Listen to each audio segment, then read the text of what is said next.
good for our fathers. It was good for our fathers.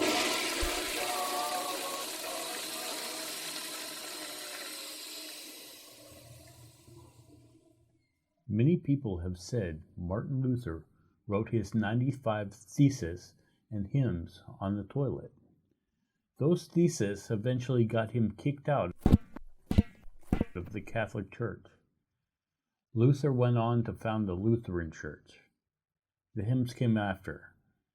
Martin Luther was, in my opinion, a great man. I love how he taught, then sat back quietly while others have their turn teaching. I'm a little biased, though.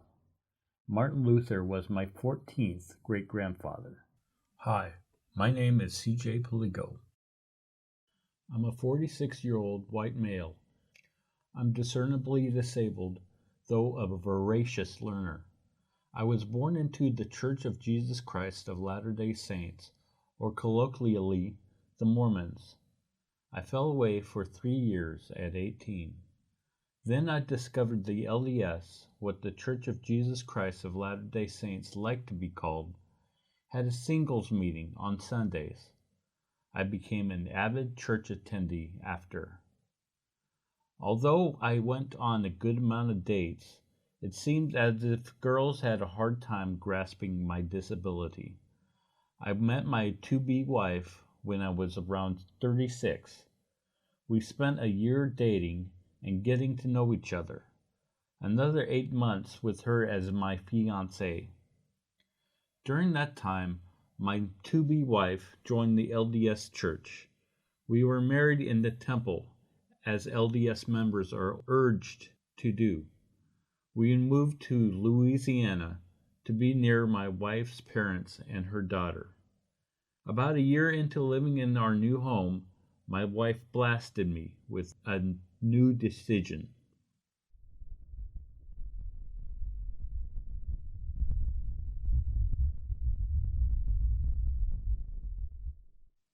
Find out about it in the next episode of Old Time Religion.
Hi, my name is C.J. Poligo.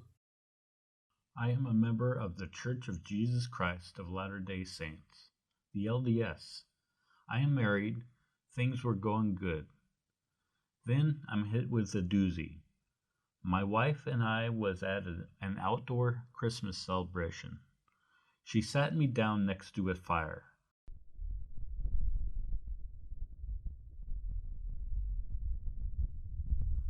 She explained to me that she wanted to go to the same Methodist church her daughter and stepmother went to. I was floored. She went over the reasons that she felt this was the right decision for her. First, the Methodist church she wanted to go to was considerably smaller in membership than the LDS church we were going to. She had an anxiety with large crowds. Her daughter and stepmother went to the Methodist church. She wanted to be near them in all their doings. I understood that. Also, before meeting me, she used to live with a boyfriend that almost killed her several times in fights. The house they were living at was just a stone's throw from the LDS church I was attending. She had strong flashbacks each time she got near. She was scared I would be mad.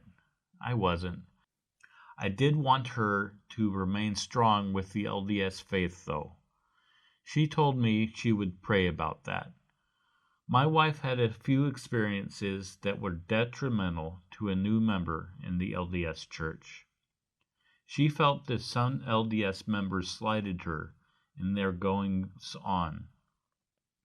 I did see where she was coming from. I tried to ease her mind. During the time I began to go to the LDS church alone, I would go to the LDS church a few weeks, and then go to the Methodist church for a few weeks. I wanted to have time with my wife's daughter, who I was developing a strong, loving relationship with. You could always count on my wife, her daughter, and my wife's stepmom to be at the Methodist church several times a week. This particular Methodist church said no to any physical forms of affection shown on the church's property. Hugging and kissing were out the window.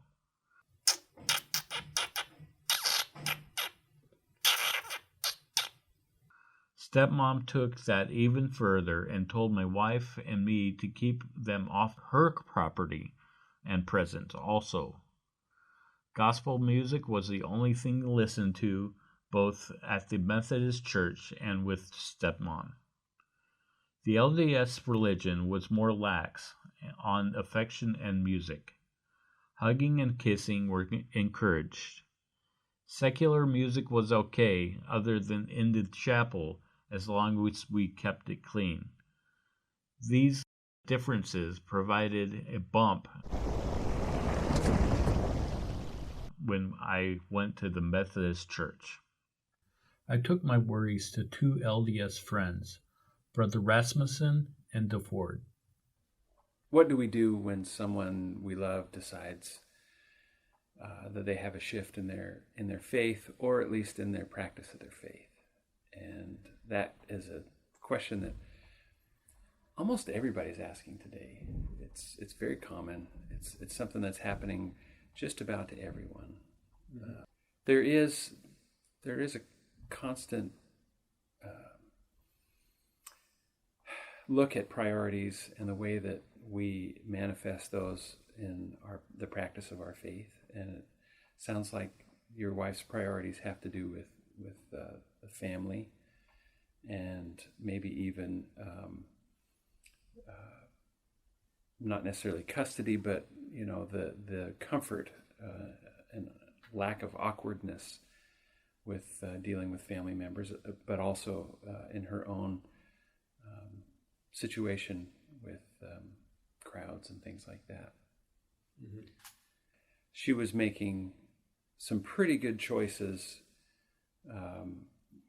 with good priorities in mind, more selfless than selfish. And so I don't necessarily fault her for making those decisions. It can hurt, though, when we know that we've made covenants and that we know that we have desires to be with them forever, and we feel like I have felt in the past that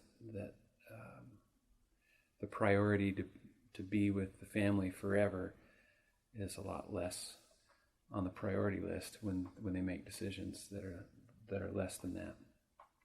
But so it's a give and take. I guess maybe I'm just aware that you're in kind of a situation that is not what you feel to be perfect, because it's not, but it's also somewhat common. Mm. And I think that I think your concern is that you might feel that there's a solution. Mm-hmm. When sometimes, when some of our members of our family are going one way a little bit, yeah, sometimes they're going other ways, and we want to be united, and we're not sure how that looks, or we have an idea of how that should look. And that can be hard, and there's no real right solution. I don't think there's any one right thing. You know, and you know, when I think about, I want you to feel comfortable doing what you're doing in all aspects. Because I want you to feel comfortable supporting your wife and your child doing what they do. And feeling that you can support them and that's okay for you to do. Okay. You know?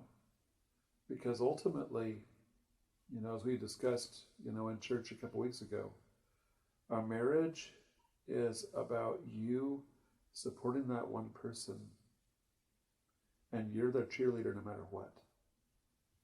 And we talk about, you know, the to have and the hold and to, you know, and better or worse. But sometimes, you know, when we talk in the marriage covenant, but we imagine those better or worse are for richer and poorer and sickness and health. So we think, okay, when we're poor, well, I've always been poor.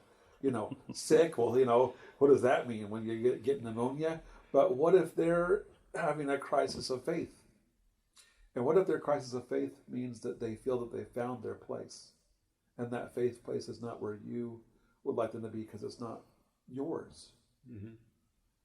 And I guess you need to have the faith that your prayers are being heard just as they are. And that the things that you are doing to support her are the right things. And that they're good things to do. Even if they're not what you feel would be optimal. Mm-hmm. Thank you for that. I think the answer to all of it is just love.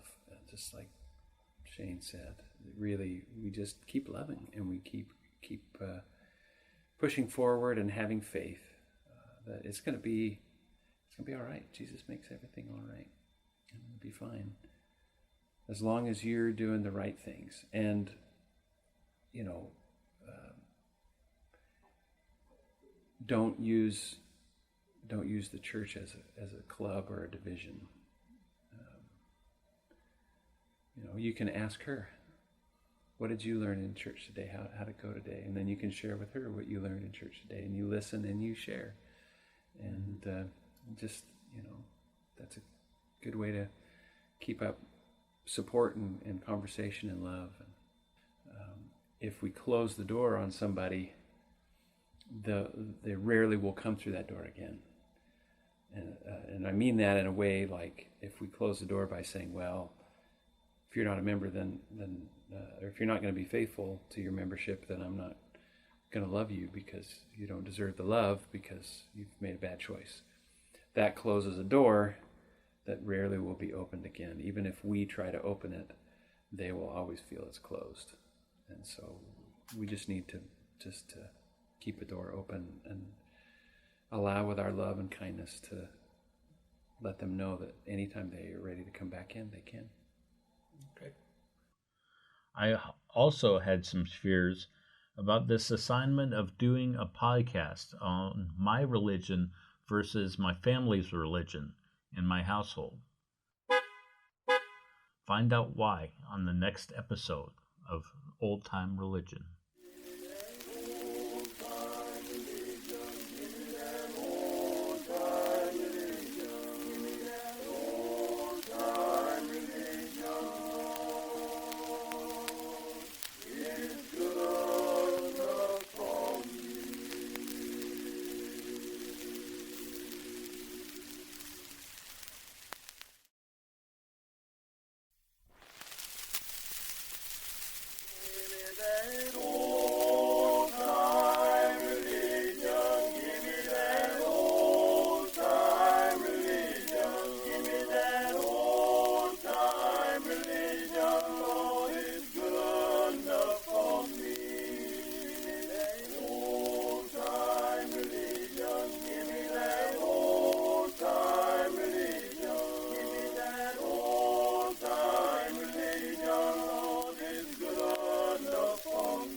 Hi, my name is C.J. Poligo.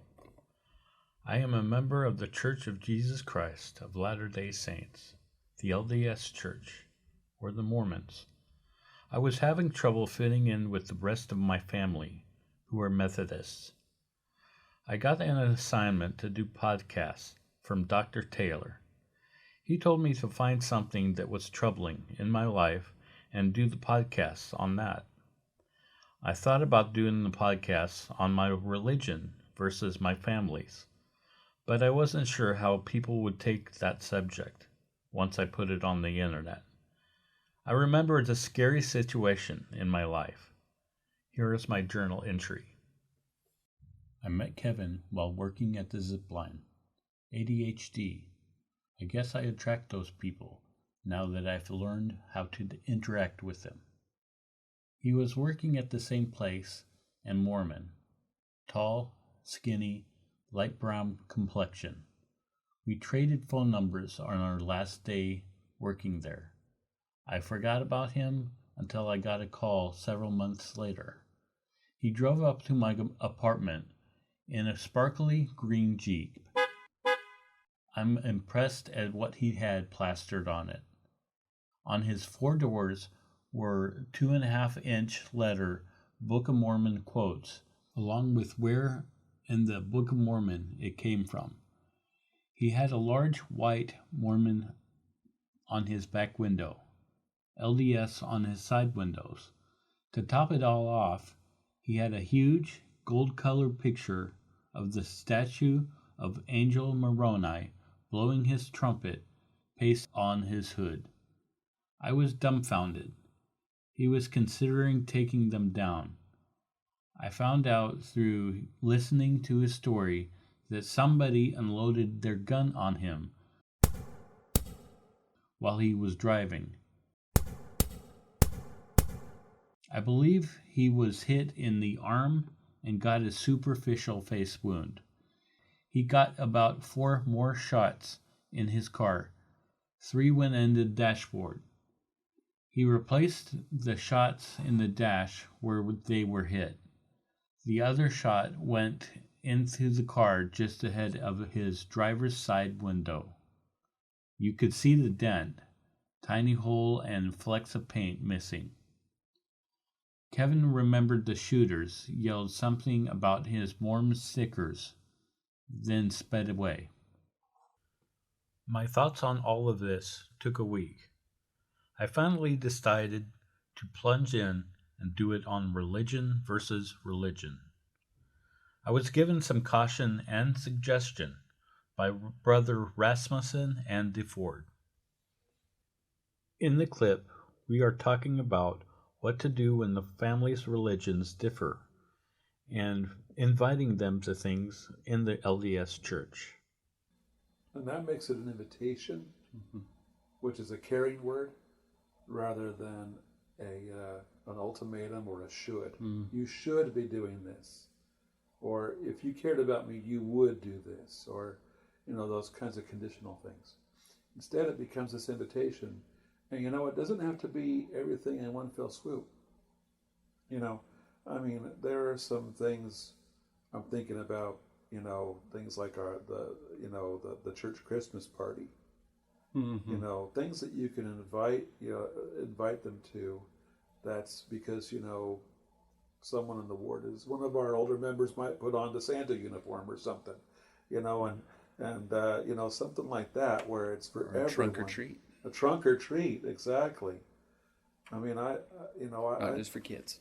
I still remember that possum chili I ate unknowingly at last year's, and they told me only afterwards it was possum, and then I had to admit that I enjoyed it, but I didn't eat any more of it.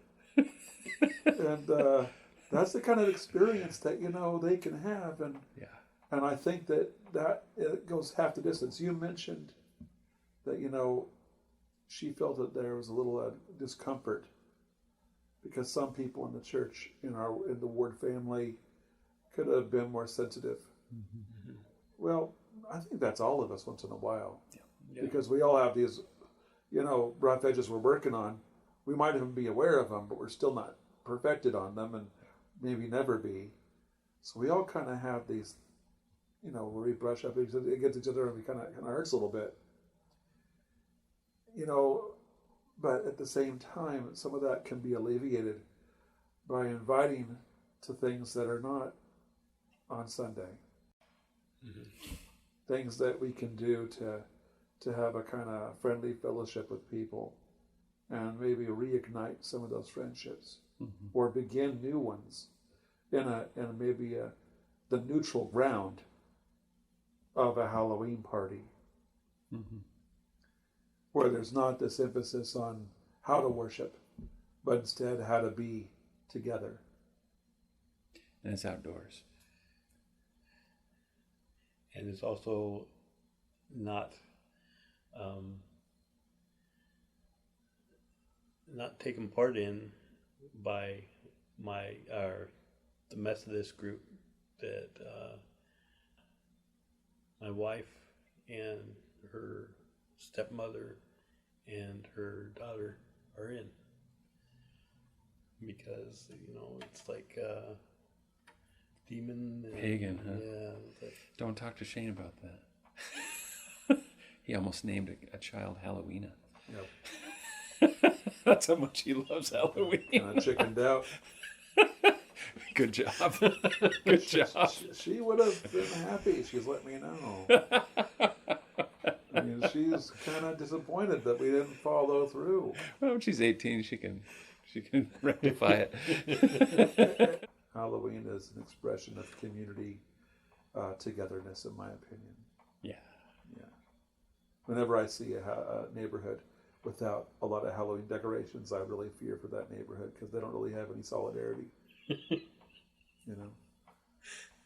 Because Halloween is the ultimate expression of we trust our neighbors enough to let them give candy to our children. Some good things to think about. Hear about my escapades on the NSU campus on the next Old Time Religion.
Hi, my name is C.J. Puligo.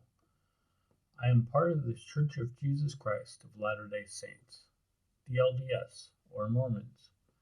I am taking solace in what my LDS friends wanted to spiritually talk to me about, having a split religion family.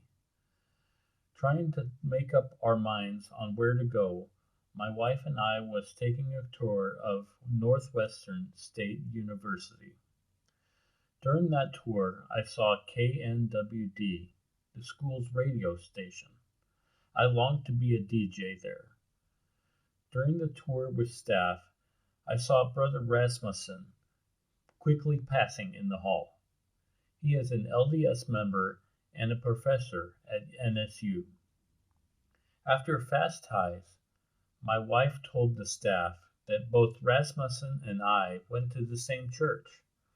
Knowing my interest in being a DJ, staff replied, "We would really like some religious programming on the radio, should you want to become a DJ." The staff was inviting me to become a DJ. I couldn't say no. Though I did like more secular music, I decided religious was the way to go. My wife has a good deal of Christian music at home that I can borrow and play on the air. I would have to be careful at what music I played though. I would say the LDS agrees with 85 to 90% of what the other Christian interpretation of the Bible. The LDS differs on things like rapture and the Godhead.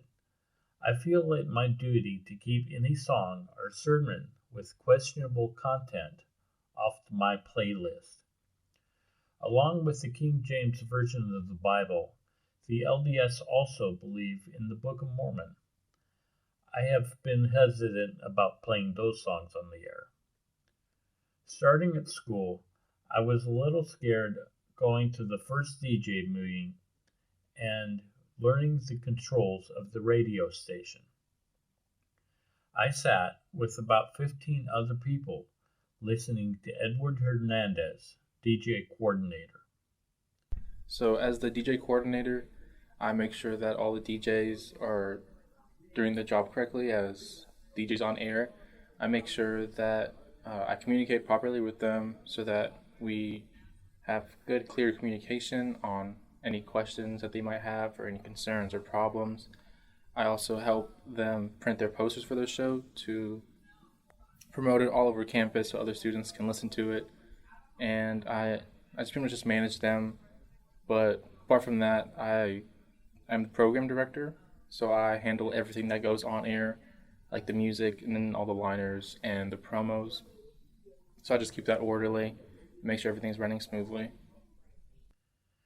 Learning from Edward quickly how the radio station worked, I found out that I had to be super fast in getting my sounds on the air. I wanted to have all my stuff pre-recorded, meaning I had between 2 and 5 seconds to begin it, or risk the tail end of my pre-recorded show get preempted by the hour-marked station identification, which must play. I was getting in the groove being a DJ with a couple of shows completed. Someone then complained about my show. This person didn't hold with my Christian ideals. Grace Jensen, head of KNWD, told me this. KNWD itself is not religiously affiliated. We do not align ourselves with a particular religion to be inclusive to anyone in the student body who wants to join.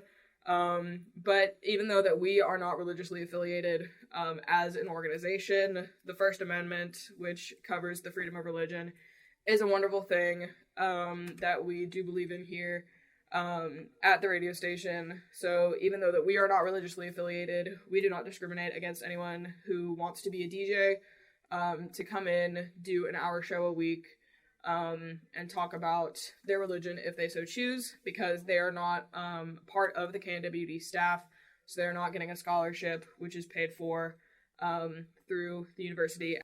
So because they are a volunteer DJ, they're volunteering their time, they're not being paid by KNWD to promote anything. It is just the DJs themselves coming in and sharing their piece. But again, since we are not religiously affiliated, we usually just ask DJs to put little disclaimers throughout their show, just stating that 91.7 FM KNWD is not a religiously affiliated recognized student organization or a religiously affiliated radio station in general. But yeah, it's just we try to be as open and inclusive as possible and as welcoming to anyone who wants to come in and talk about what they believe in and share that with whoever may share the same beliefs as them. Okay, I'll do that. Sweet. I had trouble believing that I had to put a disclaimer on my show, yet people in general had access to loads of nasty material on the radio, TV, and computer, with no such warning. I complied, though, thinking that it would be better to go with the flow than cause ruckus. KNWD 91.7 FM Natchitoches does not hold itself liable for the content in CJ's Sacred Christian's prayer list or religion in general. I will probably eventually come clean about the Old Time Religion podcast to my wife, her stepmom, and her daughter. They will probably turn their nose up at it. I have stated my piece, though. I have held it in a long time. I feel contented.